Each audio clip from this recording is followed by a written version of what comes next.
बड़ी बहू वर्षा हर काम में बहुत तेज थी। वहीं छोटी बहू हर्षा हर काम आराम से करती। वर्षा को अपनी तेजी पर बहुत घमंड था। वो बात बात पर हर्षा को ताना मारा करती। एक दिन वर्षा किचन में खाना बना रही होती है और हर्षा से कहती है, देवरानी जी, इतना धीमे धीमे खाना बनाओगी तो लोग भूख से मर जाएंगे। पिछले जन्म में कछुआ थी क्या? मेरा तो पता नहीं, आप बहुत तेज हो। आप पिछले जन्म में घोड़ा थी क्या? वर्षा आराम से चली जाती है। खाना खाने के बाद वर्षा का पति गौतम, हर्षा का पति लोकेश और उनके माता पिता बैठकर टीवी देख रहे होते हैं। तभी सास कहती है, अरे रामायण लगा दो हर्षा। हर्षा धीरे धीरे चैनल बदलती है। जब तक रामायण के चैनल पर पहुंचेगी रावण मर भी चुका होगा। हाँ बेटा हर्षा, जल्दी लगा देना, राम भगवान के दर्शन कर लूं। जी लगा तो रही हूं। इतना स्लो? सासू माँ इतने में तो अयोध्या जाके राम भगवान के दर्शन कराएंगी। सब वर्षा की बात पर हंसने लगते हैं। वर्षा हर्षा के हाथ से रिमोट लेकर रामायण लगा देती है। हर्षा बुरा नहीं मानती और वो भी हंसते हुए वहां से चली जाती है। एक दिन हर्षा खाना खा रही होती है। तभी वर्षा वहां आके कहती है, अरे कितना धीमे धीमे खा रही हो। इतने में तो शादी में 100 लोग खाना खा लेते। आधे घंटे से खाना खा रही हो तुम। अरे खाने को चबा चबा कर खाना चाहिए। हाँ हाँ, आप तो चबा के भी खाती हो और दबा के भी।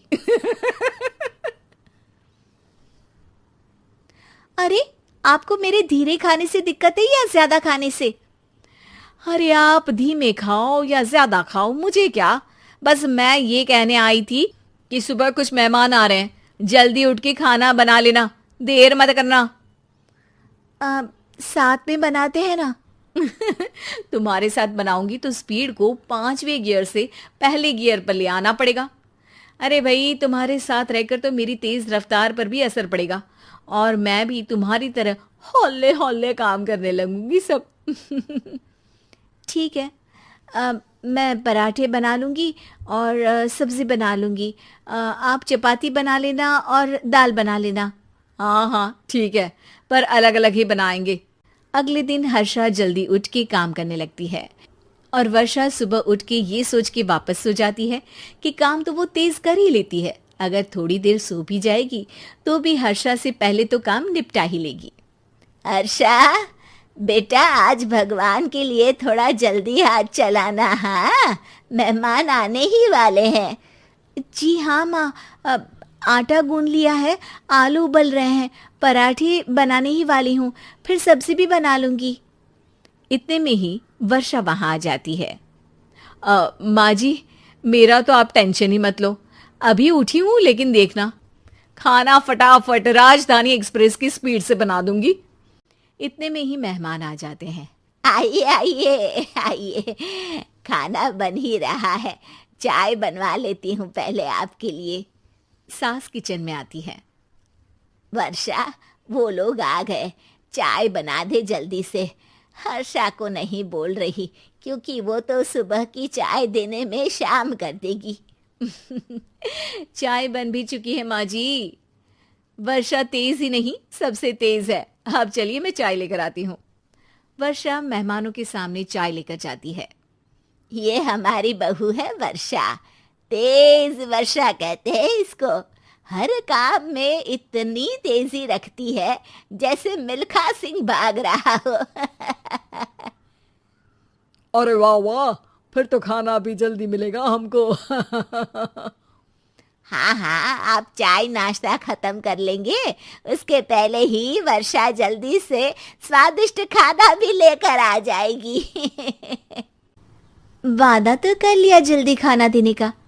आपकी चपाती भी नहीं बनी और दाल भी नहीं उबली। फिर भी तुमसे पहले काम खत्म हो जाएगा मेरा। तुम्हारी तरह नहीं हूं, घड़ी की सबसे पतली सुई की जैसे धीमे धीमे धीमे काम करती हो तुम। बस वर्षा अपने तेज हाथों से दाल कुकर में चढ़ाती है और आटा निकाल के गूंथने लगती है। थोड़ी देर में कुकर की तेज सीटी बजती है और वर्षा का हाथ डोल जाता है। आटे में पानी ज्यादा पड़ जाता है। अरे रे, आटा तो ज्यादा गीला हो गया। वर्षा जब रोटी बेलने लगी तो एक भी रोटी गोल नहीं बन रही थी।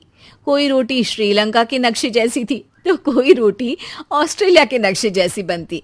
वर्षा चिढ़ जाती है। कुकर फिर से जोर से सीटी मारता है।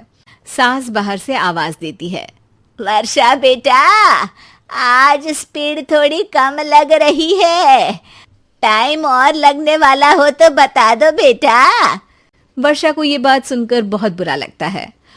वो सोचना भी नहीं चाहती थी कि कभी उसकी तेजी पर कोई सवाल उठेगा। वहीं हर्षा धीमे धीमे अपना काम करती रहती है। वर्षा दाल बनाते वक्त भी इतनी घबरा जाती है कि जल्दबाजी में दाल में नमक ज्यादा गिर जाता है। वर्षा का खाना फिर भी हर्षा से जल्दी तो बन जाता है और जब खाना मेहमानों के सामने लगता है तो सब हर्षा के खाने की तारीफ करते हैं। अरे पराठे तो कमाल की बनी है और सब्जी भी।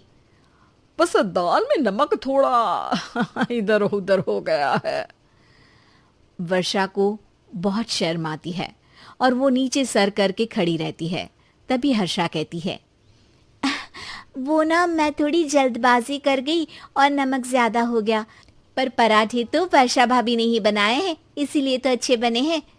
वर्षा ने कभी नहीं सोचा था कि हर्षा के काम की इतनी तारीफ होगी, लेकिन वो उसका यश वर्षा को दे देगी।